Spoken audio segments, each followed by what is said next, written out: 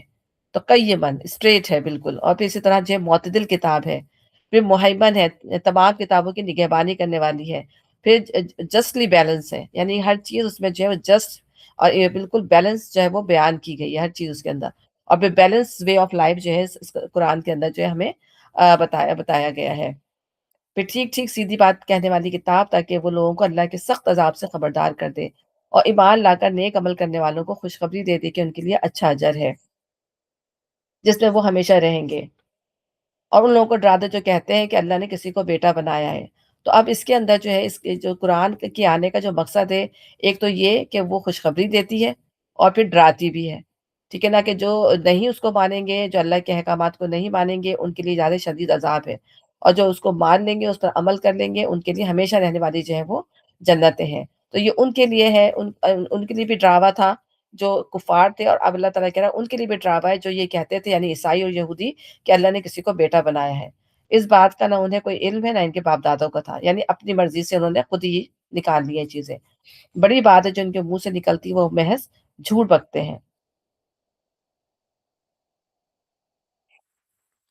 اچھا تو اے محمد صلی اللہ علیہ وسلم، شاید تم ان کے پیچھے غم کے مارے اپنی جان کھو دینے والے ہو اگر یہ اس تعلیم پر ایمان نہ لائے۔ واقعہ یہ ہے کہ یہ جو کچھ سر و سامان بھی زمین پر ہے، اس کو ہم نے زمین کی زینت بنایا ہے تاکہ ان لوگوں کو آزمائے ان میں کون بہتر عمل کرنے والا ہے۔ آخرکار اس سب کو ہم ایک چٹین میدان بنا دینے والے ہیں، ٹھیک ہے نا۔ ظاہر لوگ اگر قرآن نہیں سننا چاہتے، پڑھنا نہیں چاہتے، سمجھنا نہیں چاہتے، اگر ان کو قرآن کی طرف بلایا جائے تو کیا ہوتا ہے کہ وہ دنیا کی یہ ٹیمپٹیشنز جو ہیں وہ ان کو اپنی طرف کھینچ لیتی ہے، وہ ان کو سننے نہیں دیتی ہیں، کہتی ہے کہ وہ ہمیں جو ہے بعض لوگ جو ہوتے ہیں اپنے کمفرٹ زون سے نکلنا نہیں چاہتے کہ بھئی اگر ہم سنیں گے قرآن تو ہمیں اس پہ عمل کرنا پڑ جائے گا یا ہمیں سیکھنا پڑ جائے گا، ٹھیک ہے نا، تو پھر وہ خود بھی نہیں سمجھنے کی کوشش کرتے اور دوسروں کو بھی جو ہے وہ اس سے روکتے ہیں۔ تو جب تک انسان قرآن کو سیکھنے کے لیے اپنے کمفرٹ زون سے نہیں نکلے گا، قرآن کو سیکھنا جو ہے وہ مشکل ہو جاتا ہے انسان کے لیے، ٹھیک ہے نا۔ تو یہاں پر نبی صلی اللہ علیہ وسلم کا بھی یہی حال تھا کہ وہ جو ہے لوگوں کو سکھانے کی بتانے کی کوشش کر رہے تھے، لیکن لوگ جو تھے ان کی بات سن نہیں رہے تھے۔ اور یہاں پہ رسول اللہ نے حدیث سے بیان فرمایا کہ میری اور تم لوگوں کی مثال اس شخص کی سی ہے جسے آگ جلائی روشنی کے لیے، مگر پروانے ہیں کہ اس میں ٹوٹے پڑتے ہیں جل جانے کے لیے۔ وہ کوشش کرتا ہے کہ کسی طرح آگ سے بچے، مگر پروانے اس کی ایک نہیں چلنے دیتے۔ ایسا ہی حال میرا ہے کہ میں تمہیں دامن پکڑ پکڑ کے کھینچ رہا ہوں اور تم ہو کہ آگ میں گرے پڑتے ہو، ٹھیک ہے نا۔ تو نبی صلی اللہ علیہ وسلم تو ان کو آگ سے نکالنے کی کوشش کر رہے ہیں، مگر قوم کا کیا حال ہے کہ وہ جو ہے اس سے نکلنا ہی نہیں چاہتی۔ اور پھر اللہ تعالیٰ یہاں بتا رہے ہیں کہ اللہ نے دنیا میں جو کچھ بھی بنایا ہے، زینت کا جو بھی سامان نکالا ہے، وہ اس لیے ہے کہ اللہ تعالیٰ ہمیں دیکھنا چاہتا ہے کہ ہم میں سے کون اچھا عمل کرنے والا ہے اور کون غلط عمل، کون جو ہے غلطی کر رہا ہے۔ اب یہاں پر اللہ تعالیٰ یہاں سے جو بتا رہے ہیں، کیا تم یہ پہلا ٹرائل ہے، اور یہ وہ ٹرائل ہے ایمان کا، ٹھیک ہے۔ اور یہاں سے ام حسبت ان اصحاب الکہفی، کیا تم سمجھتے ہو کہ غار اور کتبے والے ہماری کوئی بڑی عجیب نشانی میں سے تھے، جب وہ چند نوجوان غار میں پناہ گزین ہوئے اور انہوں نے کہا ہے پروردگار ہم کو اپنی رحمت خاص سے نواز اور ہمارا معاملہ درست کر دے، تو ہم نے انہیں اسی غار میں تھپک کر سال ہر سال کے لیے گہری نیند سلا دیا، پھر ہم نے اٹھایا تاکہ دیکھیں ان کے دو گروہوں میں سے کون اپنی مدت قیام کا ٹھیک شمار کرتا ہے۔ اب یہ غار اور یہ جو اور کتبے والے ہیں، اس میں یہ کہا جاتا ہے کہ ظاہر یہ ایک بڑا غار تھا، اور ان کے جب ان کے بارے میں معلوم ہو گیا تو ان کے اوپر کتبہ لگا دیا گیا تھا۔ تو اللہ تعالیٰ یہاں پر جو ہے غار اور کتبہ دونوں کا جو ہے وہ نام لیتا ہے، ٹھیک ہے نا۔ اور اللہ تعالیٰ کہہ رہا ہے کہ وہ میری کوئی بہت عجیب نشانیوں میں سے تھے، یعنی اللہ تعالیٰ کے لیے جو ہے نشانیاں دکھانا کوئی بڑی بات نہیں ہے۔ اللہ تعالیٰ نے زمین آسمان بنا دی، اتنی بڑی بڑی چیزیں بنا دی، تو اللہ تعالیٰ کے لیے یہ کوئی بڑی بات نہیں تھی، لیکن اللہ تعالیٰ کہہ رہے ہیں کہ تم نے پوچھا ہے، کیونکہ یہ جو کچھ سوالات، یہ چاروں سوالات جو تھے، تین سوالات جو تھے، یہ جو یہ بنی اسرائیل نے نبی صلی اللہ علیہ وسلم سے جو ہے وہ پوچھے تھے کہ ان کی حقیقت بتائیں۔ تو انہیں پتا تھا کہ وہ یہ سمجھ رہے تھے کہ نبی صلی اللہ علیہ وسلم کو تو یہ پتہ ہی نہیں ہے یہ چیزیں، تو یہ کیسے جواب دیں گے، لیکن پھر اللہ تعالیٰ نے ان کا جواب قرآن کے اندر اتارا۔ اچھا، اب یہ جو غار اور کتبے والے جو ہیں، یہ کہا جاتا ہے کہ 7 سلیپرز، جو 7 جو سوئے گئے آدمی ہیں، ان کا ذکر آتا ہے لڑکے، اور یہ کہاں کا اس کا جو آتا ہے کہ کہاں رہتے تھے، کہاں مطلب ان کے بارے میں وہ ہے، تو اس کے بارے میں یہ جو ہے جس بادشاہ کے ظلم سے بھاگ کر یا صحابہ کہف غار میں پناہ گزین ہوئے تھے، ان کا نام جو ہے جو ہے وہ جو جس نے یہ لکھا ہے، کتاب لکھی ہے، اس کا نام دقیوس بتاتے ہیں۔ اور گبن کہتا ہے، یعنی گبن نے لکھا تھا اپنے اس کے اندر نا کتاب میں، وہ پیدا ہوا تھا اس واقعے کے چند سال کے بعد، اصحاب کہف کے چند سال کے بعد پیدا ہوا تھا، اور پھر اس نے ہسٹری لکھی تھی، اور اس کی ہسٹری ملتی جلتی ہے جو قرآن میں بتائی ہوئی ہے نا، اس نے جو اپنا واقعہ لکھا ہے۔ وہ کیسر ڈیسس تھا، یعنی یہ دقیوس بتاتے ہیں، اور گبن کہتا ہے وہ کیسر ڈیسس تھا، اسے 2051 تک سلطنت روم پر فرمان روائی کی ہے، اور مسیح علیہ السلام کے پیرووں پر ظلم و ستم کرنے کے معاملے میں جس کا عہد بہت بدنام ہے۔ جس شہر میں یہ واقعہ پیش آیا اس کا نام جو ہے مفسرین جو افسوس یا افسوس لکھتے ہیں، اور گبن اس کا نام افسوس لکھتا ہے، جو ایشیائی کوچک کے مغربی سال پر رومیوں کا سب سے بڑا شہر اور مشہور بندرگاہ ہے، جس کی کھنڈر آج موجودہ ترکی کے شہر سمرنا سے 20 سے 25 کلومیٹر کے فاصلے میں ہے۔ ٹھیک ہے، اس کے بعد جو یہاں پر یہی بتایا گیا ہے کہ جب یہ لوگ بیدار، یہ 7 نوجوان ایک غار میں جا بیٹھے تھے، پھر قیصر تھیوڈوسس کی سلطنت کے 38ویں سال یہ لوگ بیدار ہوئے، جبکہ پوری رومی سلطنت مسیح علیہ السلام کی پیرو بن چکی تھی۔ یعنی قیصر ڈیسس کے زمانے میں پناہ گزین ہوئے، اور جو ہے پوری سلطنت جو ہے دوسرا جو ایک بادشاہ آ چکا تھا تھیوڈوسس، اس کے زمانے میں پوری جو سلطنت تھی مسیح السلام کی جو ہے پیرو بن چکی تھی، جس کے زمانے میں اللہ تعالیٰ نے ان کو اٹھا کے بٹھایا۔ جب وہ چند نوجوان غار میں پناہ گزین ہوئے اور انہوں نے کہا کہ پروردگار ہم کو اپنی رحمت خاص سے نواز اور ہمارا معاملہ درست کر دے۔ جن لڑکوں کا یہ ذکر ہے وہ اعلیٰ گھرانوں سے تعلق ان کے بارے میں معلوم ہوتا ہے کہ وہ بہت اعلیٰ گھرانوں سے تعلق، ٹھیک ہے نا، اور تقریباً 250 عیسوی میں ایمان لا کر دعوت دینے والے بنے۔ ٹھیک ہے، عیسائی مشینری اس وقت بھی بہت ایکٹیو تھی، اسی کا اثر تھا کہ آج ہمیں عیسائیت کی بہت زیادہ تعداد نظر آتی ہے، کہ آج تک عیسائی مشینری جو بہت ہی خیر و خوبی کے ساتھ، مطلب بہت زیادہ ایکٹیو ہو کے جو وہ کام کر رہی ہے، اور لوگوں میں جو ہے بڑا جوش و جذبہ، لڑکوں نے بڑے زور و شور سے دعوت دی تو پوری قوم ان کی مخالف ہو گئی۔ انہوں نے کہا کہ اب ہم ان کو جو ہے سنسار کر دیں گے، ٹھیک ہے نا، اور پھر بادشاہ کے سامنے پھر تنہا یہ لوگ کھڑے ہو گئے، انہوں نے کہا کہ ہم جو ہے تمہاری بات کا جو، کیونکہ بت پرستی اس وقت جو اس زمانے میں تو تھی، جو تھے شرک کر رہے تھے اور بت پرستی کر رہے تھے، اور یہ چند نوجوان تھے جو کھڑے ہو گئے تھے اور انہیں دو ٹوک اس کا اعلان کر دیا تھا کہ ہم تمہاری باتوں کو نہیں مانیں گے، جو تمہارے مذہب پر ہم ایمان نہیں لائیں گے۔ تو انہوں نے کر دیا تھا کہ ان کو کچھ ٹائم دے دیا تھا کہ اگر تم نے کیونکہ بڑے گھرانے کے تھے، بچے تھے، تو ان کو جب یہ ٹائم دے دیا گیا تو اس کے بعد کہا کہ ہم تمہیں سنسار کر دیں گے اگر تم نے ہماری بات نہیں مانی۔ تو انہیں کہا کہ پھر ہم جو ہے نکل چلتے ہیں، اور پھر کہا جاتا ہے کہ جو ایک کتا ان کے ساتھ تھا وہ ان میں سے ہی کسی کا کتا تھا، یا پھر یہ کہ راستے میں ان کو وہ کتا مل گیا اور وہ بھی ان کے ساتھ ساتھ جو ہے وہ چل دیا۔ اس لیے انہوں نے وہ ہجرت کی، وہ شہر سے باہر نکل کے ایک غار میں انہوں نے پناہ لی کہ کچھ دن چھپ کر دیکھتے ہیں کہ حالات کیا ہوتے ہیں۔ تو ہم نے انہیں پھر وہ جب وہ تو چھپنے کے لیے گئے تھے، لیکن اللہ تعالیٰ نے کیا کیا، انہوں نے کیا کیا دعا مانگی اللہ تعالیٰ سے جب وہ غار میں چھپ گئے، کہ اے پروردگار ہم کو اپنی رحمت خاص سے نواز اور ہمارا معاملہ درست کر دے۔ ربنا آتینا من لدنک رحمتن وہیئ لنا من امرنا رشدا۔ بالکل اسی طریقے یعنی انہوں نے کہا کہ پروردگار ہم کو اپنی رحمت خاص سے نواز اور ہمارا معاملہ درست کر دے۔ یعنی انہوں نے کہا رب، جیسے موسیٰ علیہ السلام نے دعا کی تھی نا جب وہ مدین پہنچے تھے، جب مصر سے نکل گئے تھے، تو انہیں کیا دعا کی تھی، ربی ربی انی لما انزلت الیہ من خیر فقیر، کہ رب جو خیر بھی تو مجھ پر نازل کرے گا میں اس کا محتاج ہوں۔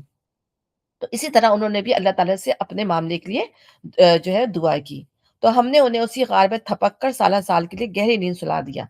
ارے جس طرح ایک ماں جو ہے اپنے بچے کو سلانے کے لیے تھپکتی ہے نا، اور زیادہ تر کان پہ تھپکتی ہے، کان دبا دبا کے تھپکتی ہے کہ بچہ جو ہے اچھی طرح، مطلب اس کی کان میں کوئی آواز نہ جائے وہ سو جائے، تو بالکل اسی طرح اللہ تعالیٰ نے وہی لفظ استعمال کیے کہ تھپک تھپک کے جو ہے اللہ تعالیٰ نے ان کو جو ہے سالہ سال کے لیے گہری نیند سلا دیا۔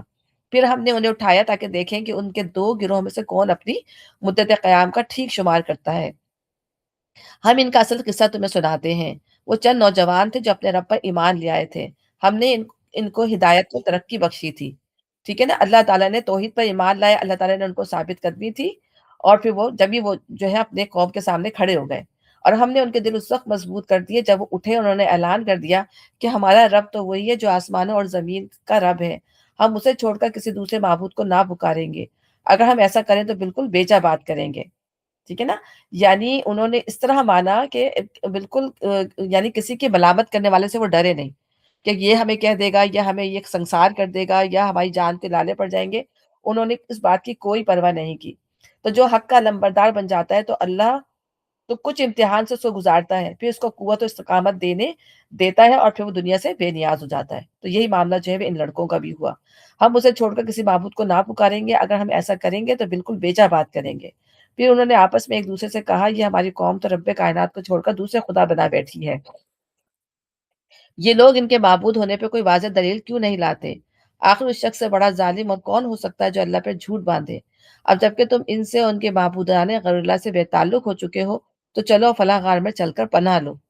تو تمہارا رب تم پر اپنی رحمت کا دامن وسیع کرے گا اور تمہارے کام کے لیے سر و سامان مہیا کر دے گا۔ ٹھیک ہے؟ تم انہیں غار میں دیکھتے تو تمہیں یوں نظر آتا ہے کہ سورج جب نکلتا ہے تو ان کے غار کو چھوڑ کر دائیں جانب چڑھ جاتا ہے اور جب غروب ہوتا ہے تو ان سے بچ کر بائیں جانب اتر جاتا ہے، اور وہ ہے کہ غار کے اندر ایک وسیع جگہ پڑے ہوئے ہیں، یعنی ایسا غار جہاں ہوا، روشنی، حرارت اور زندگی کی ضرورت سے آفتاب کی ہر چیز ان کے پاس پہنچ رہی تھی۔ ہوا بھی پہنچ رہی تھی، روشنی بھی پہنچ رہی تھی، ٹھیک ہے نا؟ زندگی کی جو ضروری چیزیں ہیں وہ ان تک پہنچ رہی تھی، لیکن اچھا کوئی آ رہا ہے، لیکن اس کی آفتاب کی جو حدت تھی، جو بالکل ایک فرض کریں کہ جو سورج کی جو ڈائریکٹ روشنی تھی وہ ان کے اوپر جو ہے وہ نہیں جو ہے پڑ رہی تھی۔ تو اللہ تعالیٰ دیکھیں تدبیر و کارسازی سے اللہ تعالیٰ نے بندوں کے لیے ایک ایسا غار مہیا فرما دیا کہ ان کے لیے تمام ضروریات زندگی میسر کر دی، کہ سورج بھی پاس سے گزرتا ہے تو ادب و احترام سے گزر جاتا ہے، ٹھیک ہے نا؟ خدمت کے انجام دہی بھی کر رہا ہے اور ان کی نیند میں جو ہے خلل نہ پڑے اس کا بھی خیال کرے گی۔ تو اللہ تعالیٰ نے ان تمام چیزوں کو ہمارے لیے مسخر کر دیا نا، لیکن اللہ تعالیٰ نے کس طرح انتظام کیا کہ سورج کی روشنی ضروری تو تھی، روشنی جا رہی تھی، لیکن اس کی تپش جو ہے اس سے اللہ تعالیٰ نے ان کو بچایا ہوا تھا۔ تو کتنی خوبصورت اللہ نے بات بیان کی، غروب ہوتا ہے تو ان سے بچ کر بائیں جانب اتر جاتا ہے، وہ ہے کہ غار میں ایک وسیع جگہ پڑے ہوئے ہیں۔ یہ اللہ کی نشانیوں میں سے ایک نشانی ہے، جس کو اللہ ہدایت دے وہی ہدایت پانے والا ہے، اور جسے اللہ بھٹکا دے اس کے لیے تم کوئی ولی مرشد نہیں پا سکتے۔ یعنی نبی صلی اللہ علیہ وسلم کو یہ اللہ کمفرٹ کر رہا ہے کہ جس طرح ہم نے ان کے لیے انتظام کیا، یہی انتظام ہم تمہارے لیے بھی کر سکتے ہیں، تمہیں بھی ہم کمفرٹ کر سکتے ہیں، لیکن ظاہرت ایک آزمائش سے جو ایک وقت ہے اس سے جو ہے گزرنا پڑے گا۔ تو جسے اللہ بھٹکا دے اس کے لیے تم کوئی ولی مرشد نہیں پا سکتے۔ یعنی اللہ کا قانون ہے کہ گمراہ وہی ہوتے ہیں جو اپنے اعمال کے نتیجے میں اس کے مستحق ہو جاتے ہیں۔ حالانکہ وہ سو رہے تھے، ہمیں دائیں بائیں کروٹ دلواتے رہتے تھے اور ان کا کتا غار کے دہانے پر ہاتھ پھیلائے بیٹھا تھا۔ اگر تم کہیں جھانک کر انہیں دیکھتے تو الٹے پاؤں بھاگ کھڑے ہوتے اور تم پر ان کے نظارے سے دہشت جو ہے بیٹھ جاتی۔ یعنی کہنے کو یہ کہ جیسے کوئی چور اور ڈاکو ہیں، جیسے دو تین اس کی تفسیریں آتی ہیں، اور یا تو پھر یہ کہ اللہ تعالیٰ کہہ رہے ہیں وہ ایسا لگ رہا تھا کہ وہ سو رہے ہیں، جاگ رہے ہیں، تو میرا دیکھ کے سمجھتے کہ جاگ رہے ہیں، یعنی وہ کروٹ بھی بدل لیتے، ان کی آنکھیں بھی کھلی ہوئی تھی۔ بات تفسیروں میں یہ آتا ہے کہ ان کی آنکھیں بھی کھلی ہوئی تھی، تو کوئی دیکھتا اور کتا جس طریقے سے بیٹھا ہوا تھا اپنے ہاتھ پھیلائے تو وہ ڈر کے جو ہے وہاں سے ان کے دل ہیبت سے بھر جاتے ہیں اور وہ وہاں سے ڈر کے بھاگ جاتے ہیں۔ تو کہیں جھانک کر انہیں دیکھتے تو الٹے پاؤں بھاگ کھڑے ہوتے اور تم پر ان کے نظارے سے دہشت بیٹھ جاتی۔ یعنی فرشتے کتنا اہتمام سے جو ہے ان کے پہلو بدلوا رہے تھے تاکہ آپ دیکھیں ایک ہی جو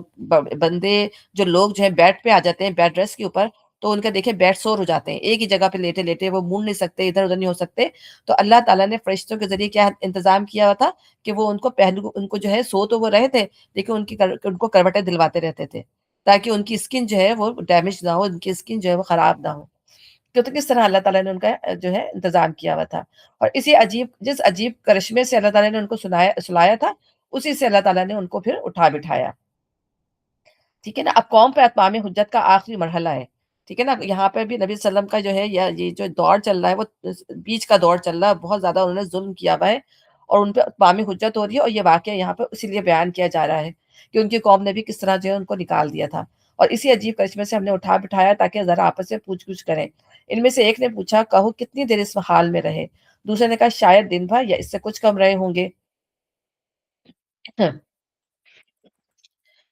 پھر وہ بولے، اللہ ہی بہتر جانتا ہے کہ ہمارا کتنا وقت اس حالت میں گزرا، چلو اب اپنے میں سے کسی کو چاندی کا یہ سکہ دے کر بھیجتے ہیں، اور وہ دیکھیے کہ سب سے اچھا کھانا کہاں سے ملتا ہے، وہاں سے وہ کچھ کھانے کے لیے لائے،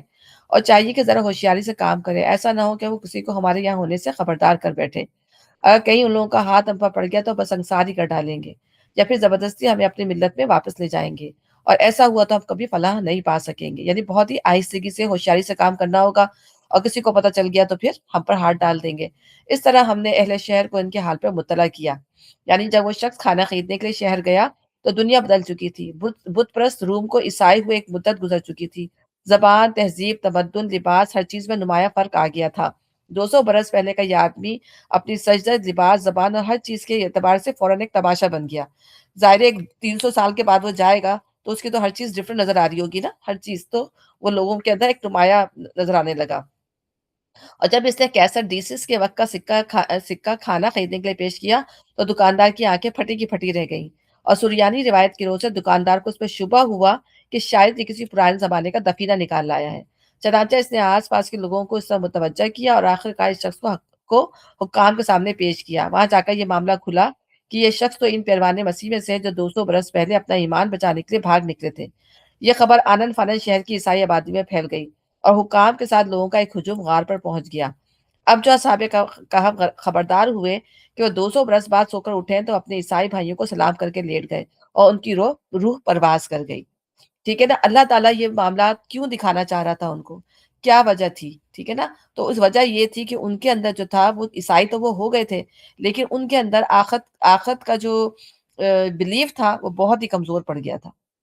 اور اللہ تعالیٰ یہی کہہ رہے ہیں کہ اس وقت وہ یہ دیکھتے کہ اللہ تعالیٰ نے یہی چیز دکھائی نا کہ مرنے کے بعد انسان زندہ ہو سکتا ہے۔ ان کی نظر میں تو وہ مر ہی چکے تھے، 300 سال گزر چکے تھے، ٹھیک ہے نا۔ تو اللہ تعالیٰ نے اس پر سے یہ تھا کہ مرنے کے بعد اٹھایا نہیں جائے گا، ٹھیک ہے نا۔ تو یہ چیز ان کے اندر بہت ویک ہو گئی تھی ان کے اندر۔ تو اب اللہ تعالیٰ یہ کہہ رہے ہیں کہ مگر ذرا خیال کرو کہ جب سوچیں کہ اصل بات یہ تھی، اس وقت وہ آپس میں اس بات پر جھگڑ رہے تھے کہ ان اصحاب کہف کے ساتھ کیا کیا جائے۔ یعنی اس طرح ہم نے اہل شہر کو ان کے حال پہ مطلع کیا تاکہ لوگ جان لیں کہ اللہ کا وعدہ سچا ہے، اور یہ کہ قیامت کی گھڑی بے شک آ کر رہے گی۔ مگر ذرا خیال کرو جب سوچیں کہ اصل بات یہ تھی، اس وقت وہ آپس میں اس بات پر جھگڑ رہے تھے کہ ان اصحاب کہف کے ساتھ کیا کیا جائے۔ کچھ لوگوں نے کہا ان پر ایک دیوار چن دو، ان کا رب ہی ان کے معاملے کو بہتر جانتا ہے۔ تو اس کلام سے ظاہر ہوتا ہے کہ یہ صالحین نصارہ کا قول تھا۔ جو نیک لوگ تھے انہوں نے کہا کہ یہ ان کا اور اللہ کا معاملہ ہے، ان کے اوپر بس اب کچھ نہ کرو، ان کو جو ہے اسی طرح رہنے دو۔ ان کی رائے یہ تھی کہ اصحاب کہف جس طرح غار میں لیٹے ہوئے ہیں اسی طرح انہیں لیٹے رہنے دو، اور غار کے دہانے کو تیغا لگا دو، یعنی وہ جو ہم نے کہا نا کہ اس میں جو ایک سل لگا دی تھی انہوں نے اس طرح کے نام لکھ کر، وہ لگا دو۔ ان کا رب ہی بہتر جانتا کہ یہ کون لوگ ہیں، کس مرتبے کے ہیں، کس جزا کے مستحق ہیں۔ مگر جو لوگ ان کے معاملات پر غالب تھے، اس سے مراد رومی سلطنت کے ارباب اقتدار اور مسیحی خلیقہ کے مذہبی پیشوا ہیں، جن کے مقابلے میں صالح العقیدہ عیسائیوں کی بات نہیں چلتی تھی۔ اور 5ویں صدی کے وسط تک پہنچتے پہنچتے عام عیسائیوں میں، خصوصاً رومن کیتھولک کلیسا میں، شرک اور اولیاء پرستی اور قبر پرستی کا پورا زور ہو چکا تھا۔ بزرگوں کے آسانے پوجے جا رہے تھے، اور مریم علیہ السلام اور حواریوں کے مجسمے گرجوں میں رکھے جا رہے تھے، ٹھیک ہے نا۔ اور اصحاب کہف کے بعثت سے چند ہی سال پہلے پوری عیسائی دنیا کے مذہبی پیشواؤں کی ایک کونسل اسی افسوس کے مقام پہ منعقد ہو چکی تھی، جس میں مسیح علیہ السلام کی الوہیت اور حضرت مریم علیہ السلام کے مادر خدا ہونے کا عقیدہ چرچ کا سرکاری عقیدہ قرار پایا تھا، ٹھیک ہے نا۔ تو یہاں یہ معاملہ ہوا تھا، اور اسی لیے اللہ تعالیٰ نے ان کو اس دور پہ اٹھایا تھا۔ مگر جو لوگ ان کے معاملات سے غالب تھے انہوں نے کہا ہم تو ان پر ایک عبادت گاہ بنائیں گے۔ یعنی آپ دیکھیں مسلمانوں میں بھی یہی چیز ہے کہ مسلمانوں میں سے بعض لوگوں نے قرآن مجید کی اس آیت کا بالکل الٹا مفہوم لیا ہے۔ وہ اسے دلیل ٹھہرا کر مقابر صلح پر عمارتیں اور مسجدیں بنانے کو جائز قرار دیتے ہیں، حالانکہ یہاں قرآن ان کی اس گمراہی کی طرف اشارہ کر رہا ہے کہ جو نشانی ان ظالموں کو بعد الموت اور امکان آخرت کا یقین دلانے کے لیے دکھائی گئی تھی، اسے انہوں نے ارتکاب شرک کے لیے ایک خدا داد موقع سمجھا، اور خیال کیا کہ چلو کچھ اور ولی جو ہے پوجا پاٹ کے لیے ہاتھ آ گئے۔ حالانکہ اللہ تعالیٰ نے جو حدیثیں آتی ہیں اس میں کیا ہے کہ اللہ تعالیٰ نے لعنت فرمائی ہے قبروں کی زیارت کرنے والی عورتوں پر، اور قبروں پہ مسجدیں بنانے اور چراغ روشن کرنے والوں پر۔ ایک اور حدیث مسلم کی ہے کہ خبردار ہو، تم سے پہلے لوگ اپنے انبیاء کی قبروں کو عبادت گاہ بنا لیتے تھے، میں تمہیں اس حرکت سے منع کرتا ہوں۔ اللہ نے لعنت فرمائی یہود و نصارہ پر، انہوں نے اپنے انبیاء کی قبروں کو عبادت گاہ بنا لیا تھا۔ اسی طرح ایک اور حدیث ہے، ان لوگوں کا حال یہ تھا کہ اگر ان میں کوئی مرد صالح ہوتا تو اس کے مرنے کے بعد اس کی قبر پہ مسجدیں بناتے اور اس کی تصویریں تیار کرتے تھے، یہ قیامت کے روز بدترین مخلوقات ہوں گی، ٹھیک ہے نا۔ یہ تمام حدیثیں اسی سے ریلیٹڈ ہے۔ اب آپ یہ بھی دیکھتے ہیں کہ اہل حق کے جو لوگ ہوتے ہیں، جب وہ اسلام پھیلا رہے ہوتے ہیں، جب وہ اچھی بات بتا رہے ہوتے ہیں تو لوگ انہیں پتھر مار رہے ہوتے ہیں، لوگ ان کی جان کے در پہ آ جاتے ہیں۔ لیکن جب وہ مر جاتے ہیں تو انہی کے بت بنا کے جو ہے پوچھنا شروع کر دیتے ہیں۔ یہ انسان کی ناشکری کا عالم دیکھیں، حضرت عیسیٰ کے ساتھ بھی یہی معاملہ کیا، اور بعد میں جب حضرت عیسیٰ کا انتقال ہو گیا تو انہی کو اللہ کا بیٹا بنا کے ان کو پوج رہے ہیں، ٹھیک ہے نا، ایک طرح سے پوج ہی رہے ہیں۔ تو یہاں پہ یہی بات بتا رہی ہوں، پھر اپنی اپنی نسبتیں ان کے ساتھ جو ہے وہ قائم کرنے لگتے ہیں۔ اب کچھ لوگ کہیں گے کہ وہ تین تھے اور چوتھا ان کا کتا تھا، اور کچھ دوسرے کہہ دیں گے کہ پانچ تھے اور چھٹا ان کا کتا تھا۔ یہ سب بے تکی ہانکتے ہیں، یعنی تین والا بھی اور پانچ والا بھی اللہ نے کہہ دیا کہ یہ بے تکی ہانکتے ہیں، لیکن جو لاسٹ کا جملہ ہے اللہ تعالیٰ نے یہاں پر ایسی کوئی بات نہیں کی۔ کچھ اور لوگ کہتے ہیں کہ سات تھے اور آٹھواں ان کا کتا تھا، تو اللہ تعالیٰ نے آگے اپنا کوئی سینٹنس اس طرح کا نہیں دیا کہ وہ بے تکی ہانکتے ہیں یا وہ غلط بولتے ہیں، تو زیادہ قرین قیاس یہی ہے کہ وہ سات تھے اور آٹھواں ان کا کتا تھا۔ کہو میرا رب ہی بہتر جانتا ہے کہ وہ کتنے تھے، کم ہی لوگ ان کی صحیح تعداد جانتے ہیں۔ بس تم سرسری بات سے پڑھ کر ان کی تعداد کے معاملے میں لوگوں سے بحث نہ کرو، اور نہ ان کے متعلق کسی سے پوچھو، یعنی جو کچھ اللہ تعالیٰ نے ڈیٹیل بتا دی ہے اس سے زیادہ آپ کسی سے پوچھنے کی ضرورت نہیں ہے، ٹھیک ہے نا۔ اور ظاہر اس میں جو بتانے کا مقصد ہے اس سے لیسن لینے کا، کہ اس کا لیسن کیا لیا ہم نے، کہ وہ کون لوگ تھے، اللہ تعالیٰ نے ان کے ساتھ کیا معاملہ کیا، کس مقصد کے لیے جو ہے اللہ تعالیٰ نے ان کو اٹھا کے بٹھایا۔ تو ہمیں ان تمام چیزیں اس سے آتی کہ یہ سراسر جو تھی وہ ایمان کی آزمائش تھی ان کے، اور کس طرح جو ہے وہ اپنی ایمان کی آزمائش میں وہ پورے اٹھے، انہوں نے پورا جو ہے اقرار کیا اپنے قوم کے سامنے، اور غار میں جا کے جو انہوں نے پناہ لے لی۔ تو اللہ تعالیٰ نے پھر ان کے ساتھ کیا معاملہ کیا دیکھا، پوری دنیا کے لیے اللہ تعالیٰ نے ان کو جو ہے ایک نشانی بنا دیا، اور جو بھی ان کی ہم سب پڑھتے ہیں تو ہمارے دل میں کتنی مضبوطی آتی ہے، دیکھیں کہ وہ لوگ کیا تھے، اور اپنی قوم کے مطلب امیر ترین لوگوں کے اندر سے تھے، کس چیز کی ان کے پاس کمی تھی، لیکن اللہ دیکھیں جس کو بھی اللہ تعالیٰ ہدایت سے نواز دے، اور پھر ہو سکتا ہے وہ آپس میں دوست ہو، ایک کے دل میں اچھی بات آئی ہو تو پھر اسے دوسرے کو بتائی ہو، تو دوستوں کا بھی یہ دیکھیں کتنا زیادہ اثر ہوتا ہے، امپیکٹ ہوتا ہے، جو ہم ابھی آگے پڑھتے جائیں گے کہ دوست کا اپنے دوست پہ جو ہے وہ اپنے جو انسان جو ہوتا ہے اپنے دوست کے دین پر ہوتا ہے، جیسا اس کے دوست ہوں گے، جیسی اس کی عادات ہوں گی ویسا وہ خود بھی ہوگا۔ تو یہ دوست تھے آپس میں، اور ظاہر ہے انہوں نے ایک سے دوسرے، دوسرے تیسرے نے آپس میں جو ہے یہ کیا، اور اللہ تعالیٰ نے ان کو ایمان کی دولت سے نوازا۔ تو یہاں پہ اللہ یہی کہہ رہا ہے، اس سے زیادہ کسی سے نہ پوچھو، اور دیکھو کسی چیز کے بارے میں کبھی یہ نہ کہا کرو کہ میں کل یہ کام کر دوں گا، تم کچھ نہیں کر سکتے الا یہ کہ اللہ چاہے۔ اگر بھولے سے ایسی بات زبان سے نکل جائے تو فوراً اپنے رب کو یاد کرو اور کہو امید ہے کہ میرا رب اس معاملے میں رشد سے قریب تر بات کی طرح میری رہنمائی فرما دے گا۔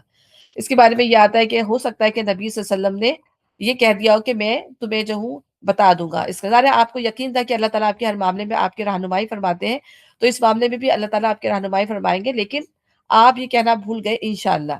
کہ اللہ چاہے، ٹھیک ہے نا، نبی تھے، انسان تھے، تو اللہ تعالیٰ نے بات کو بیان کر کے جو ہے آپ کو بیچ میں انٹرپٹ کیا، اور آپ کو کہا کہ آئندہ جو ہے آپ خیال رکھیں، تنبیہ کی آپ کو کہ کبھی بھی کسی چیز کے بارے میں، یا ہم سب یہ جو ہے نبی صلی اللہ علیہ وسلم کے تھرو ہم سب کے لیے ہے کہ جب ہمیں کوئی اس طرح کی بات کہنی ہو تو ہم فوراً جو ہے انشاءاللہ ضرور کہیں کہ اللہ، اگر اللہ چاہے گا،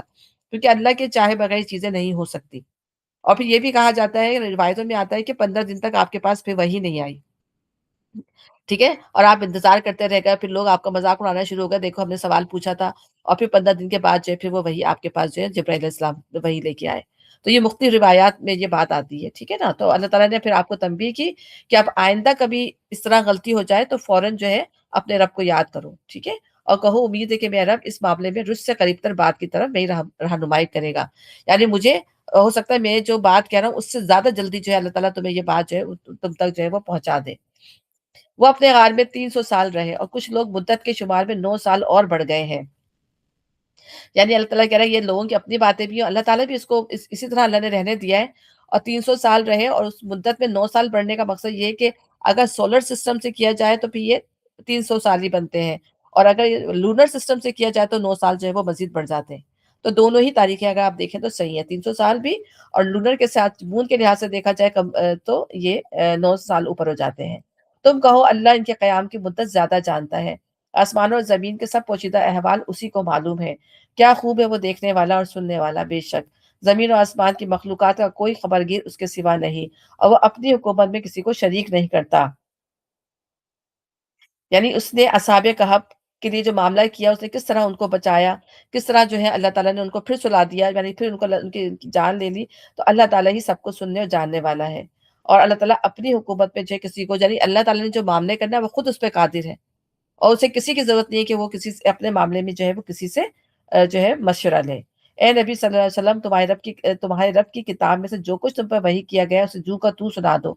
کوئی اس کے فرمودات کو بدل دینے کا مجاز نہیں۔ اگر تم کسی کے خاطر اس میں رد و بدل کرو گے تو اس سے بچ کر بھاگنے کے لیے کوئی جائے پناہ نہ پاؤ گے، اور اپنے دلوں کو ان لوگوں کی مائیت پہ مطمئن کرو جو اپنے رب کی رضا کے طلبگار بن کر صبح اور شام اسے پکارتے ہیں، اور ان سے ہرگز نگاہ نہ پھیرو۔ کیا تم دنیا کی زینت پسند کرتے ہو؟ یعنی یہاں پر نبی صلی اللہ علیہ وسلم کو اور صحابہ کرام کو بھی نبی صلی اللہ علیہ وسلم کے ذریعے پیغام دیا جا رہا ہے کہ یہ اس پیغام کو بے کم و کاس سنا دو، ٹھیک ہے، اور اپنے دور کے اکابرین، دولت مندوں اور سرداروں کی ذرا پرواہ نہ کرو، ٹھیک ہے نا۔ ابن عباس کی روایت کے مطابق قریش کے سردار نبی صلی اللہ علیہ وسلم سے کہتے تھے، یہ بلال اور سہیب اور عمار اور خباب اور ابن مسعود جیسے غریب لوگ جو تمہاری صحبت میں بیٹھا کرتے ہیں، ان کے ساتھ ہم نہیں بیٹھ سکتے، انہیں ہٹاؤ تو ہم تمہاری مجلس میں آ سکتے ہیں اور معلوم کر سکتے ہیں کہ تم کیا کہنا چاہتے ہیں۔ تو اس پر اللہ تعالیٰ نے نبی صلی اللہ علیہ وسلم سے فرمایا کہ جو لوگ رضا الہی کی خاطر تمہارے گرد جمع ہوئے ہیں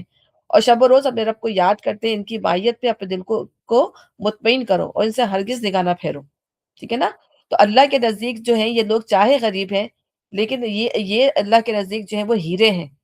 کیونکہ انہوں نے اللہ کی دعوت کو جو ہے اسی وقت جیسے یہ دعوت ان کے پہنچی ہے، ان کی فطرت صالح تھی، ان کے دل میں طلب تھی، اچھی بات تھی، تو اللہ تعالیٰ نے جو ہے ان کو جو ہے ایمان کی توفیق دے دی۔ اور ہم یہ دیکھتے ہیں کہ نبی صلی اللہ علیہ وسلم کے ساتھ جو ہے زیادہ تر جو ہے تو نوجوان گروپ جو تھا وہ ایمان لایا تھا، کیونکہ یہاں پر جو اصحاب کہف کا جو ذکر کیا جا رہا ہے وہ بھی تو جو نوجوان لوگ تھے نا، تو نبی صلی اللہ علیہ وسلم کے ساتھ جو تھے وہ زیادہ تر جو ہے وہ جو ہے نوجوان تھے، یا پھر غلام تھے، یا پھر زیر 10 لوگ، یعنی زیر 10 تو غلام ہوتے ہیں، اور پھر یا پھر جو یہ بوڑھے ہوتے ہیں، یا پھر بیوائیں ہوتی ہیں، یا پھر بچے ہوتے ہیں، اس طرح کے لوگ تھے، ٹھیک ہے۔ تو یہاں پر یہی بتایا جا رہا ہے۔ تو اب ہم یہ دیکھتے ہیں کہ کتنے بڑے بڑے جو تھے وہ سردار تھے، جنہوں نے جو ہے نبی صلی اللہ علیہ وسلم کو ماننے سے انکار کر دیا، تو وہ آگے نہیں بڑھے، اور نبی صلی اللہ علیہ وسلم کیوں ان کو پیغام پہنچانا چاہتے تھے؟ ہر بندے کی یہ خواہش ہوتی ہے کہ کوئی بڑا اگر سن لے گا تو اس کے ذریعے سے جو ہے اسلام پھیلانا آسان ہو جائے گا۔ تو یہی چیز جو تھی نبی صلی اللہ علیہ وسلم کے جو تھی دماغ میں تھی کہ اگر میں کوئی قریش کا بڑا سردار جو ہے وہ ایمان لے آتا ہے تو آسانی ہو جائے گی، لوگ اس کی بات سنیں گے، اور پھر ظاہر ہے ہمیں طاقت مل جائے گی۔ تو لیکن اللہ تعالیٰ نے اس کی پرواہ نہیں کی، انہوں نے کہا تم ان کو بے کم و کاس جو ہے یہ سنا دو کہ میں اللہ تعالیٰ کو ان کی پرواہ نہیں ہے، وہ اسلام لاتے ہیں نہیں لاتے، جو لائے ہیں ان کی مائیت میں اپنے ساتھ جو ہے وہ کرو۔ اسی طرح عیسیٰ علیہ السلام کے بارے میں بھی یہ کہا جاتا ہے کہ جب وہ یروشلم میں داخل ہوئے، ٹھیک ہے نا، جب وہ بڑے ہوئے اور یروشلم میں داخل ہوئے تو یہود کے علماء کو پتا تھا کہ جو ہے عیسیٰ علیہ السلام ظاہر ہے وہ دیکھ چکے تھے، ان کے علماء کو پتا تھا، تو وہ ان کو اپنا مان لیتے، ان کی باتوں کو مان لیتے، ان کی جو نشانیاں تھیں ان کو مان لیتے، لیکن انہوں نے ان کا انکار کر دیا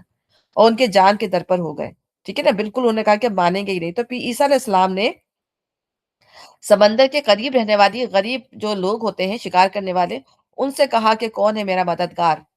تاکہ میں تمہیں ایک عالمگیر بنا دوں۔ تو پھر یہ لوگ جو تھے نا، یہ غریب لوگ، انہوں نے اٹھ کے جو ہے پھر آپ کا ساتھ دیا تھا، وہ یہ تھے جو نصارہ بنے، انصار تھے، انہوں نے حواری تھے آپ کے، انہوں نے یعنی جو یہودیوں جو بڑے لوگ تھے اگر یہ ایمان لے آتے تو کتنا بھلا ہوتا، لیکن یہ ایمان نہیں لائے، تو پھر ان لوگوں نے جو ہے پھر آپ کا ساتھ دیا۔ یعنی جب ہم یہ پڑھتے ہیں قرآن کے اندر کہ جب مسیح نے محسوس کر لیا کہ میری قوم تو اب جو ہے یہ جو قبول نہیں کرے گی، کرنے کے لیے تیار نہیں ہے، اور یہ جو ہے مجھے یعنی تکلیف پہنچا رہی ہے، یہ نقصان پہنچا رہی ہے، تو پھر ان لوگوں سے الگ کیا، اور پھر اللہ تعالیٰ نے ان کو مددگار کے طور پہ بنایا، بالکل اسی طریقے سے جس طرح مدینے کے لوگ جو ہے نبی صلی اللہ علیہ وسلم کے مددگار بن کر آئے تھے اور آپ کو جو ہے مدینے میں جگہ دی تھی۔ تو ان سے ہرگز نگاہ نہ پھیرو، کیا تم دنیا کی زینت پسند کرتے ہو؟ کسی ایسے شخص کی اطاعت نہ کرو جس کے دل کو ہم نے اپنی یاد سے غافل کر دیا ہے، اور جس نے اپنی خواہش نفس کی پیروی اختیار کر لی، اور جس کا طریقہ کار افراط و تفرید پر مبنی ہے۔ یعنی یہ تمام جو لوگ تھے، دولت مند، سردار، ٹھیک ہے نا، اکابرین، اب یہاں کہا جا رہا ہے کہ جو ہے ان کی اطاعت نہیں کرنا، ٹھیک ہے، کیونکہ ہم یہ دیکھتے ہیں کہ آج جو ہے لوگ کس کے پیچھے چلتے ہیں؟ جس کے پاس پیسہ ہے، جس کے پاس دنیا کی عزت ہے، ٹھیک ہے نا، تو وہ اور کیا کہتے ہیں کہ بھائی وہی کامیاب ہے جس کے پاس جو ہے پیسہ ہے، جس کے بڑے بڑے کاروبار ہیں، جس کی عزت ہے، وہی اس دنیا میں جی سکتا ہے، دوسرے لوگ جو ہے وہ دنیا میں نہیں جی سکتے، اور لوگ پھر انہی کے پیچھے جو ہے وہ جو ہے چلنے لگتے ہیں۔ تو اللہ تعالیٰ یہ فرمانے خواہش نفس کی پیروی اختیار کر لی، یعنی خواہشوں کو انہوں نے معبود بنا لیا اپنا، ٹھیک ہے، اور پھر کیا ہوتا ہے جب انسان خواہشوں کو معبود بنا دیتا ہے تو یہ اسباب ہے جو انسان کو ہدایت سے محروم کر دیتے ہیں۔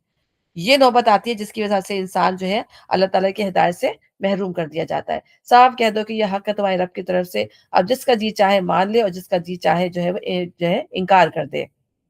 یعنی اللہ تعالیٰ نے جو ہے یہ دنیا جو ہے امتحان کے طور پہ بنائی ہے، یہ کسی انسان کے اوپر جو ہے وہ جبر نہیں ہے۔ اللہ تعالیٰ نے خود فرما دیا نا، لا اکراہ فی الدین، دین میں جبر نہیں ہے۔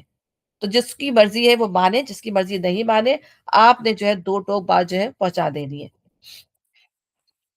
ہم نے انکار کرنے والے ظالموں کے لیے ایک آگ تیار کر رکھی جس کی لپٹیں انہیں گھیرے میں لے چکی ہیں۔ وہاں اگر وہ پانی مانگیں گے تو ایسے پانی سے ان کی تواضع کی جائے گی اور تیل کے تلچھٹ جیسا ہوگا، ان کا منہ بھون ڈالے گا۔ بدترین پینے کی چیز اور بہت بری آرام گاہ رہے وہ لوگ جو مان لیں اور نیک عمل کریں، تو یقیناً ہم نیکوکار لوگوں کا اجر ضائع نہیں کیا کرتے۔ ان کے لیے سدا بہار جنتیں ہیں جن کے نیچے نہریں بہ رہی ہوں گی، وہاں وہ سونے کے کنگنوں سے آراستہ کیے جائیں گے، باریک ریشم اور اطلس و دیبا کے سبز کپڑے پہنیں گے اور اونچی مسندوں پر تکیے لگا کر بیٹھیں گے۔ بہترین اجر و اعلیٰ درجے کی جائے قیام گاہ۔ یعنی اللہ تعالیٰ جو ہے یہاں پر بتا رہا ہے کہ متکبرین سرداروں سے نے تو منہ موڑ لیا، ٹھیک ہے نا، اب ان سے منہ موڑ لو۔ اور مسلمانوں کو خوشخبری دی جا رہی ہے کہ آج غفرت اور مفلسی ان پر چھائی ہے، کل یہی لوگ جنت کے اندر بادشاہوں کی طرح جو ہے یہ زندگی گزاریں گے۔ جیسے جو کڑے بادشاہوں کا تھا نا کہ خوب قیمتی لباس پہنتے تھے، سونے کے کڑے پہنتے تھے، تو اللہ اور تکیہ لگا کے جو گدا نشین ہو کے بیٹھتے تھے، تو وہ جو آج اس پہ اترا رہے ہیں، اللہ تعالیٰ فرما رہے ہیں کہ پھر یہ تمام چیزیں جو ہیں تمہارے حصے میں آئیں گی، تو اور یہ جو ہے ذلیل اور رسوا ہوں گے۔ اے محمد صلی اللہ علیہ وسلم، ان کے سامنے ایک مثال پیش کرو۔ دو شخص تھے، ان میں سے ایک کو ہم نے انگور کے 2 باغ دیے اور ان کے گرد کھجور کے درختوں کی باڑ لگائی۔ اب یہاں پر کس چیز کی آزمائش آ رہی ہے؟ اب یہاں مال سے آزمائش آ رہی ہے کہ اگر انسان کسی کو مال دے تو اس کا رویہ کیا ہونا چاہیے۔ تو 2 شخص تھے، ان میں سے ایک کو ہم نے انگور کے 2 باغ دیے اور ان کے گرد کھجور کے درختوں کی باڑ لگائی اور ان کے درمیان کاش کی زمین رکھی۔ دونوں باغ خوب پھلے پھولے اور بارآور ہونے میں انہوں نے ذرا سی کسر نہ چھوڑی۔ ان باغوں کے اندر ہم نے ایک نہر جاری کر دی اور اسے خوب نفع حاصل ہوا۔ یہ کچھ پا کر ایک دن اپنے ہمسائے سے بات کرتے ہوئے بولا، میں تجھ سے زیادہ مالدار ہوں اور تجھ سے زیادہ طاقتور نفری رکھتا ہوں۔ پھر وہ اپنی جنت میں داخل ہوا اور اپنے نفس کے حق میں ظالم بن کر کہنے لگا، میں نہیں سمجھتا کہ یہ دولت کبھی فنا ہو جائے گی اور مجھے توقع نہیں کہ قیامت کی گھڑی کبھی آئے گی۔ تاہم اگر کبھی مجھے اپنے رب کے حضور پلٹایا بھی گیا تو ضرور اس سے بھی زیادہ شاندار جو ہے جگہ پاؤں گا۔ اس کے ہمسائے نے گفتگو کرتے ہوئے اسے کہا، کیا تو کفر کرتا ہے اس ذات سے جس نے تجھے مٹی سے اور پھر نطفے سے پیدا کیا اور تجھے ایک پورا آدمی بنا کھڑا کیا؟ یعنی اپنے نفس پر ظلم کرنا، اپنے نفس کے حق میں ظالم ہو گیا نا وہ، اس نے کبر کیا، اس نے جو ہے کفر کیا اللہ کی ذات سے کہ یہ قیامت کی گھڑی کبھی نہیں آئے گی، اور اگر آئی بھی، یعنی ہو سکتا ہے کہ اللہ کا پورا انکار نہ اللہ کو کسی حیثیت میں مانتا ہو، اور اس نے کہا اگر آئے گی تو دنیا میں مجھے تو اللہ تعالیٰ نے اتنا اچھا مقام دیا ہوا ہے، تو مجھے آخرت میں بھی وہ ظاہر ہے مجھ سے خوش ہے، جبھی تو اس نے اتنا اچھا مجھے دیا ہوا ہے نا۔ آج بھی دنیا میں بہت سارے لوگ یہ سوچتے ہوں گے کہ، اور یہ کہتے ہیں کہ ہمارے ساتھ تو بہت معاملات اچھے ہیں، ہم تو بہت اچھی زندگی گزارے ہیں، تو اس کا مطلب ہے ہم صحیح چل رہے ہیں نا، ہم کچھ غلط تھوڑی کر رہے ہیں، اگر ہم کچھ غلط کر رہے ہوتے تو ہم سے سب کچھ چھن جاتا۔ اب بعض دفعہ لوگ جو اس طرح اپنے آپ کو جو ہے وہ جسٹیفائی کرتے ہیں اپنی آپ کو، تو وہ یہ یہاں پہ یہی بات اس نے اپنے جو ہے اس ہمسائے سے کی، اور وہ ہمسائے جو تھا اس کا غریب تھا، ٹھیک ہے۔ تو اس نے ہمسائے نے جو ہے کانفیڈنٹلی اس سے کہا، اس کو ریئلائز کرایا کہ تو اس سے کفر کر رہا ہے جس نے تجھے مٹی سے پھر نطفے سے پیدا کیا، یعنی کس حقیر چیز سے تو جو ہے بنا ہوا ہے اور تو اللہ کے مقابلے میں جو ہے کبر کر رہا ہے۔ تو رہا میں تو میرا رب تو وہی اللہ ہے اور میں اس کے ساتھ کسی کو شریک نہیں کرتا، اور جب تو ہم اپنی جنت میں داخل ہو رہا تھا اس وقت تیری زبان سے یہ کیوں نہ نکلا، ماشاء اللہ قوت الا باللہ، کہ تمام تعریفیں اللہ تعالیٰ کے لیے ہیں، اور تمام جو اچھی چیز کی جو ہے طاقت جو ہے، وٹ ایور اللہ وانٹ اس اللہ از ہیپن، جو کچھ اللہ چاہتا ہے وہی ہیپن ہوتا ہے، وہی ہونے والی چیز ہوتی ہے۔ تو نے جب اپنے باغ کو دیکھا تو تمہارے منہ سے جو ہے اللہ کی تعریف کیوں نہیں نکلی؟ اور اگر تو مجھے مال اور اولاد میں اپنے سے کمتر پا رہا ہے تو بعید نہیں کہ میرا رب مجھے تیری جنت سے بہتر عطا فرما دے اور تیری جنت پہ آسمان سے کوئی آفت بھیج دے جس سے وہ صاف میدان بن کر رہ جائے، یا اس کا پانی زمین میں اتر جائے اور پھر تو اسے کسی طرح نکال نہ سکے۔ یعنی کتنی کلیئر اس نے جو ہے بات کی، اس کو سمجھایا، لیکن اس کے باوجود بھی اس کے اوپر جو ہے اس کی عقل پر کچھ بھی نہیں، اس کے اوپر کوئی اثر نہیں ہوا، ٹھیک ہے نا۔ تو اس سے پھر یعنی ایسا بھی ایسا نہیں ہوا کہ اس نے جو کفریہ لفظ کہہ دیے۔ اب یہ دیکھیں اللہ تعالیٰ جو ہے ہمیں پیچھے انشاءاللہ کہنے کا سکھا رہا ہے کہ انشاءاللہ کہو جب بھی کوئی کام کہو، تو اللہ تعالیٰ اچھے ورڈ بھی ہمیں سکھا رہا ہے، ہماری تربیت کر رہا ہے کہ جب کوئی ایسا معاملہ ہو، جب تمہیں فیوچر کی کوئی بات کرنی ہو تو انشاءاللہ، اور جب کوئی اچھی چیز دیکھو، خوبصورت چیز دیکھو تو ماشاء اللہ قوت الا باللہ کہو۔ تو اللہ تعالیٰ جو ہمیں یہ چیزیں سکھا رہے ہیں کہ ہمیں اس طرح کہنا چاہیے، لیکن اس نے نہیں کہا تو اس کا کیا اثر ہوا؟ تو اس کا سارا ثمرہ مارا گیا اور وہ اپنے انگوروں کے باغ کو ٹٹیوں پر الٹا پڑا دیکھ کر اپنی لگائی ہوئی لاگت پر ہاتھ ملتا رہ گیا اور کہنے لگا کاش میں نے اپنے رب کے ساتھ جو ہے کسی کو شریک ٹھہرایا نہ ہوتا۔ دیکھیں انسان کو ہمیشہ انسان کو پچھتاوا ہوتا ہے جب وہ اس وقت پر اس کا ازالہ نہ کر سکے۔ جب وقت گزر جاتا ہے تب انسان کو جو ہے وہ ریگریٹ فیل ہوتا ہے۔ اس وقت تک جب تک اس کے اوپر وقت نہیں آیا ہوتا انسان جو ہے بڑا متکبر بنا ہوا ہوتا ہے، اب اپنے آپ کو بہت اچھا سمجھ رہا ہوتا ہے، اسے اللہ کی کوئی یاد بھی نہیں آئی ہوتی، لیکن جب وقت آیا تو اس نے فوراً ہی اس نے کہا کاش میں نے اللہ کے ساتھ جو ہے وہ کسی کو شریک نہ ٹھہرایا ہوتا اور نہ کر سکا وہ آپ ہی صافت کا مقابلہ۔ اس وقت معلوم ہوا کہ کارسازی کا اختیار خدائے برحقی کے لیے انعام وہی بہتر ہے جو وہ بخشے اور انعام وہی بخیر ہے جو وہ انجام وہی بخیر ہے جو وہ دکھائے۔ تو انسان جو ہے یعنی تمام جو اتھارٹی ہے وہ اللہ تعالیٰ کے ہاتھ میں ہے اور کوئی بھی جو ہے اللہ کے علاوہ کسی کو اس مصیبت سے نہیں نکال سکتا اگر انسان کو اللہ کسی انسان کو جو ہے اس مصیبت کے اندر ڈال دے۔ اور پھر یہ بھی ہے کہ نا اسلام ایمان کے ایک بھی پلر کو جھٹلانا جو ہے سارے ایمان کو ختم کر دیتا ہے۔ تو اس نے قیامت کے دن کو جھٹلایا دیکھیں تو اس کا سارا ایمان اس نے اپنا ختم کر دیا چاہے وہ اللہ کو مان بھی رہا ہو، اور کیونکہ وہ تمام چیزیں آپس میں انٹر کنیکٹڈ ہیں۔ تو جو 6 چیزیں ہمیں ایمان لانے کے لیے اگر انسان اس کو ایک بھی اس میں سے جھٹلا دے تو وہ کفر کا مرتکب ہو جاتا ہے۔ اور انسان کیا ہے اللہ انسان جو ہے دنیا میں جو ہے ریسیو ہو جاتا ہے اپنی ویلتھ سے، اپنی جو بھی اللہ تعالیٰ نے اس کو صحت دی ہے، طاقت دی ہے، اور اس کو پھر یہ محسوس ہوتا ہے کہ یہ تو میرے پاس ہمیشہ رہے گا اور مجھے کوئی مشکل اور مجھے کوئی پریشانی جو ہے وہ نہیں آتی۔ اور پھر اللہ تعالیٰ کہہ رہے ہیں نا کہ حساب دینے کے لیے اللہ ہی کافی ہے، تو ہم یہ بھی دیکھتے ہیں کہ لوگ اپنے حساب سے ریوارڈ دیتے ہیں، لیکن اللہ تعالیٰ کا حساب جو ہے وہ بے حساب ہے۔ اللہ تعالیٰ اپنے بندے کو چاہتا ہے وہ بے حساب دیتا ہے جس کو بھی چاہتا ہے۔ اور پھر یہ بھی دوسری بات ہمیں اور اس سے لیسن جو لرن ہوا وہ یہ کہ یہ آدمی جو تھا وہ اللہ پہ بھروسہ نہیں کر رہا تھا، اپنے علم پر اور لوگوں پر بھروسہ کر رہا تھا کہ میرے پاس تو مین پاور ہے اور میرے پاس تو علم ہے اور میرے پاس تو پیسہ ہے۔ اس نے اللہ پہ بھروسہ نہیں کیا، پھر اللہ نے اس کو ایسی حالت میں ڈالا اور پھر اس کو ریئلائز ہوا کہ میں جن چیزوں کو سب کچھ سمجھ جاتا وہ دھوکے کے سوا کچھ نہیں تھی۔ تو آج انسان کا بھی یہی معاملہ ہے کہ انسان جو ہے دنیا کی چیزوں پر جو ہے وہ ہوتا ہے نا کہ یہ چیز مجھے کام آ جائے گی، میری اولاد میرے کام آ جائے گی، میرا علم مجھے فائدہ دے دے گا، میری دولت مجھے فائدہ دے دے گی۔ لیکن جب انسان دیکھے کوئی مشکل آ جاتی ہے، بیماری آ جاتی ہے، پریشان آ جاتی ہے، تو وہ کہتا ہے کہ کوئی ایسی زبردست قسم کی بیماری آ گئی کہ وہ اپنی دولت بھی پوری دے دے تو کہتا ہے بس میں صحیح ہو جاؤں، میری جو ہے یہ دولت سب چلی جائے، مجھے صحت اور عافیت مل جائے۔ تو پہلے انسان جو ہے نہیں وہ سوچ رہا ہوتا کہ یہ مجھے مشکل جو آ رہی ہے میں اسی وقت صدقہ خیرات کر دوں، اللہ تعالیٰ کو یاد کر لوں، اس کے آگے جھک جاؤں۔ لیکن جب انسان پہ مصیبت آتی ہے تب پھر جو ہے وہ انسان جو ہے اللہ تعالیٰ کو یاد کرتا ہے۔ تو یہاں اللہ تعالیٰ بتا رہا ہے کہ اے نبی تم انہیں حیات دنیا کی حقیقت اس مثال سے سمجھاؤ کہ آج ہم نے آسمان سے پانی برسا دیا تو زمین کی بہت خوب گھنی ہو گئی اور کل وہی نباتات بھس بن کر رہے گی جسے ہوائیں اڑائے لیے پھرتی ہیں۔ اللہ ہر چیز پر قدرت رکھتا ہے۔ یہ مال اور یہ اولاد محض دنیاوی زندگی کی ایک ہنگامی آرائش ہے، اصل میں تو باقی رہ جانے والی نیکیاں ہی تیرے رب کے نزدیک نتیجے کے لحاظ سے بہتر ہیں۔ یعنی انسان کی جو یہ 2 چیزیں جو ہے نا انسان انہی کے لیے تگ و دو کرتا ہے، ایک اپنے بچوں کے لیے اور ایک مال کو حاصل کرنے کے لیے۔ یہی اس کی لائف ہوتی ہے۔ آپ دیکھیں ہماری جو فیملی ہے کس سے کمپلیٹ ہوتی ہے؟ کیا ہمارے ایک خوبصورت گھر ہو، ہمارے بچے ہوں اور ہم اس میں بس ہم ہوں اور ہمارے بچے ہوں، ہمارے ہسبینڈ ہو، ہم اس میں خوش باش جو ہے وہ رہیں، ٹھیک ہے نا؟ تو انسان کی یہ مطلب اللہ نے اس کو منع نہیں کیا، یہ ایک آرزو ہے، لیکن کیا ہوتا ہے کہ انسان جو ہے وہ اسی کے اندر پھر لگ جاتا ہے نا اور پھر انہی چیزوں کو سب کچھ سمجھ کے جو ہے اپنی جو آخرت کی زندگی کو جو ہے وہ بھول جاتا ہے، ٹھیک ہے نا؟ تو اللہ تعالیٰ یہاں پر یہی بتا رہے ہیں کہ یہ مال اور یہ اولاد محض دنیاوی زندگی کی ایک ہنگامی آرائش ہے، اصل میں تو باقی رہ جانے والی نیکیاں یعنی ہم دنیا میں جو اچھے اعمال کریں گے یہی ہمارے لیے باقی رہ جائیں گی۔ ہماری دعائیں، ہماری نمازیں، ہمارا امر بالمعروف و نہی عن المنکر، ہمارا اللہ کا ذکر کرنا، ٹھیک ہے، کوئی بھی نیکی کا کام کرنا، یہ تمام چیزیں جو ہیں یہ باقی رہ جائیں گی اور انہی سے اچھی امیدیں ہیں اور انہی سے اچھی امیدیں وابستہ کی جا سکتی ہیں، ٹھیک ہے نا؟ اور اللہ تعالیٰ قرآن میں خود فرماتا ہے نا کہ یہ دنیا کی زندگی صرف جو ہے کھیل اور تماشا ہے، اڈورنمنٹ ہے یہ ہمارے لیے، اور پھر کیا ہے کہ ایک دوسرے پر جو ہے فخر جتانا، دولت میں جو ہے ایک دوسرے سے اور بچوں میں اولاد میں ایک دوسرے سے آگے بڑھ جانا، سورہ حدید میں آئے گا یہ۔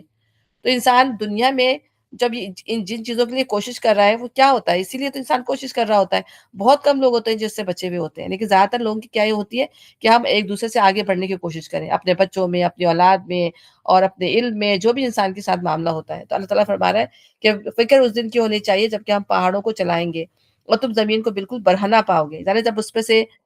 پہاڑ چلے جائیں گے تو زمین کیا ہو جائے گی؟ برہنہ رہ جائے گی۔ اور ہم تمام انسانوں کو اس طرح گھیر کر جمع کریں گے کہ اگلوں پچھلوں میں سے ایک بھی نہ چھوٹے گا۔ ہم پیچھے یہ بھی پڑھ کے جا چکے ہیں کہ زمین و آسمان کو اللہ تعالیٰ کہہ رہا ہے کہ اس دن کچھ سے کچھ کر دیے جائیں گے آسمان و زمین۔ تو یہ جو کیفیت ہمیں اب نظر آ رہی ہو سکتا ہے وہ کیفیت ہمیں نظر نہ آئے، وہ کچھ اور بنا دیے جائے،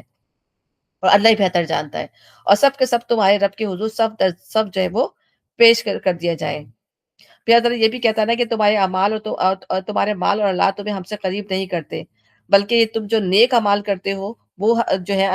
ہمارے قریب کرتے ہیں۔ اور پھر جب انسان نیک اعمال کرتا ہے تو اس کے بچے بھی، پھر یہ مال بھی اس کے لیے کام آتا ہے، پھر بچے بھی اس کے کام آتے ہیں۔ پھر اللہ تعالیٰ اور فرماتا ہے کہ تمہارے مال اور تمہاری اولاد تمہیں میرے ذکر سے غافل نہ کر دے۔ تو اب آگے اللہ فرما رہا ہے کہ لو دیکھ لو، سب در سب پیش کیے جائیں گے، لو دیکھ لو آ گئے نا تم ہمارے پاس اسی طرح جس طرح ہم نے تم کو پہلی بار پیدا کیا تھا۔ تم نے تو یہ سمجھا تھا کہ ہم نے تمہارے لیے کوئی وعدے کا وقت مقرر کیا ہی نہیں، اور نامہ اعمال سامنے رکھ دیا جائے گا۔ اس وقت تم دیکھو گے کہ مجرم لوگ اپنی کتاب زندگی کے اندراجات سے ڈر رہے ہوں گے اور کہہ رہے ہوں گے ہائے ہماری کم بختی، یہ کیسی کتاب ہے کہ ہماری کوئی چھوٹی بڑی حرکت ایسی نہیں رہی جو اس میں درج نہ کی گئی ہو۔ جو کچھ انہوں نے کیا تھا وہ سب اپنے سامنے حاضر پائیں گے، اور تیرا رب کسی پر ذرا ظلم نہ کرے گا۔ ٹھیک ہے نا؟ تو اس وقت اللہ تعالیٰ زندگی میں کوئی بھی چیز جو ہوگی اس کے اندر نہ چھوٹی اور نہ بڑی، اس میں کوئی چیز بھی جو ہے وہ چھوٹ نہیں جائے گی، یعنی کہ اس میں تھا تاکہ اللہ ان کو جو ان کا حساب، اللہ تعالیٰ جو ہے ان کو ان کا حساب دکھا دے، جو کچھ انہوں نے اس دنیا کے اندر کیا ہے وہ پروف ہو کے جو ہے ان کے سامنے آ جائے۔ یاد کو جب ہم نے فرشتوں سے کہا کہ آدم کو سجدہ کرو تو انہوں نے سجدہ کیا، مگر ابلیس نے نہ کیا، وہ جنوں میں سے تھا۔ سجدہ کیوں نہیں کیا؟ کیونکہ جنوں میں سے تھا، کیونکہ فرشتے جو ہیں اللہ تعالیٰ کے ہر حکم کے جو ہے وہ پابند ہیں، ان کو اختیار کی آزادی نہیں ہے، تو انہوں نے فوراً تمام فرشتوں نے سجدہ کر دیا۔ وہ جنوں میں سے تھا، اس کو اختیار کی آزادی تھی، تو اس نے جو ہے وہ اب اپنے رب کے حکم کی اطاعت سے نکل گیا، اس نے سجدہ نہیں کیا۔ اب کیا تم مجھے چھوڑ کر اس کی اور اس کی ذریت کو اپنے سرپرست بناتے ہو، حالانکہ وہ تمہارے دشمن ہیں؟ بڑا ہی برا بدل ہے جسے ظالم لوگ اختیار کر رہے ہیں۔ میں نے آسمان و زمین پیدا کرتے وقت ان کو نہیں بلایا تھا، اور نہ خود ان کی اپنی تخلیق میں انہیں شریک کیا تھا۔ میرے یہ کام نہیں ہے کہ گمراہ کرنے والوں کو اپنا مددگار بنایا کروں۔ پھر کیا کریں گے لوگ اس روز جبکہ ان کا رب ان سے کہے گا کہ پکارو اب ان ہستیوں کو جنہیں تم میرا شریک سمجھے بیٹھے تھے۔ یہ ان کو پکاریں گے مگر وہ ان کی مدد کو نہ آئیں گے، اور ہم ان کے درمیان ایک ہی ہلاکت کا گڑھا مشترک کر دیں گے۔ سارے مجرم اس روز آگ دیکھیں گے اور سمجھ لیں گے کہ اب انہیں اس میں گرنا ہے، اور وہ اس سے بچنے کے لیے کوئی جائے پناہ نہ پائیں گے۔ ہم نے اس قرآن میں لوگوں کو طرح طرح سے سمجھایا، مگر انسان بڑا ہی جھگڑالو واقع ہوا ہے۔ ان کے سامنے جب ہدایت آئی تو اسے ماننے، اپنے رب کے حضور معافی چاہنے سے آخر ان کو کس چیز نے روک دیا؟ اس کے سوا اور کچھ نہیں کہ وہ منتظر ہے کہ ان کے ساتھ بھی وہی کچھ ہو جو پچھلی قوموں کے ساتھ ہو چکا ہے، یا یہ کہ وہ عذاب کو سامنے آتے دیکھ لیں۔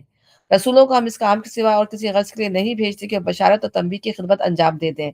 مگر کافروں کا حال یہ ہے کہ وہ باطل کے ہتھیار لے کر حق کو نیچا دکھانے کی کوشش کرتے ہیں، اور انہوں نے میری آیات کو اور ان تنبیہات کو جو انہیں کی گئی مذاق بنا لیا۔ اور اس شخص سے بڑھ کر ظالم اور کون ہے جسے اس کے رب کی آیات سنا کر نصیحت کی جائے اور وہ ان سے منہ پھیرے اور اس برے انجام کو بھول جائے جس کا سر و سامان اس نے اپنے لیے خود اپنے ہاتھوں کیا ہے۔ جن لوگوں نے یہ روش اختیار کی ہے ان کے دلوں پر ہم نے غلاف چڑھا دی ہے، جو انہیں قرآن کی بات سمجھنے نہیں دیتے، ان کے کانوں میں ہم نے گرانی پیدا کرتی ہے۔ تم انہیں ہدایت کی طرف کتنا ہی بلاؤ، وہ اس حالت میں کبھی ہدایت نہ پائیں گے۔ تیرا رب بڑا درگزر کرنے والا اور رحیم ہے، وہ ان کے کرتوتوں پہ انہیں پکڑنا چاہتا تو جلدی عذاب بھیج دیتا، مگر ان کے لیے وعدے کا ایک وقت مقرر ہے اور اس سے بچ کر بھاگ نکلنے کی کوئی راہ نہ پائیں گے۔ یہ عذاب رسیدہ بستیاں تمہارے سامنے موجود ہیں، انہوں نے جب ظلم کیا تو ہم نے انہیں ہلاک کر دیا، اور ان میں سے ہر ایک کی ہلاکت کے لیے ہم نے ایک وقت مقرر کر رکھا تھا۔ اب یہاں سے جو ہے حضرت جو ہے موسیٰ علیہ السلام کا قصہ شروع ہوتا ہے۔ اب یہاں پر علم کی ٹرائل ہے، یہاں پر جو ہے علم کے بارے میں بتایا جا رہا ہے کہ علم کا کس طرح سے اللہ تعالیٰ نے امتحان لیا۔ اس مرحلے پہ یہ قصہ سنانے سے مقصود کفار اور مومنین دونوں کے اہم حقیقت پہ متنبہ کرنا ہے، اور وہ یہ ہے کہ ظاہر بین نے نگاہ دنیا میں بظاہر جو کچھ ہوتے دیکھتی ہے اسے بالکل غلط نتائج اخذ کر لیتی ہے، کیونکہ اس کے سامنے اللہ تعالیٰ کی وہ مصلحتیں نہیں ہوتی جنہیں وہ ملحوظ رکھ کر کام کرتا ہے۔ ظالموں کا پھلنا پھولنا، بے گناہوں کا تکلیفوں میں مبتلا ہونا، نافرمانوں پہ انعامات کی بارش اور فرمانبرداروں پر مصائب کا ہجوم، بدکاروں کا عیش اور نیکوکاروں کی خستہ حالی، یہ وہ مناظر ہیں جو آئے دن انسانوں کے سامنے آتے رہتے ہیں، اور محض اس لیے کہ لوگ ان کو نہیں سمجھتے اس لیے عام طور پر ذہنوں میں الجھنیں بلکہ غلط فہمیاں تک پیدا ہو جاتی ہیں، اور کافر اور ظالم ان سے یہ نتیجہ نکالتے ہیں کہ دنیا اندھیر نگری ہے، کوئی اس کا راجہ نہیں، اور یہ تو چوپٹ ہے، یہاں جس کا جو چیز چاہے وہ کرتا رہے۔ اب لوگ جو ہے جو ایتھیسٹ ہوتے ہیں وہ کیا بولتے ہیں؟ کہتے ہیں کہ دنیا میں یہ سفرنگ کیوں ہے؟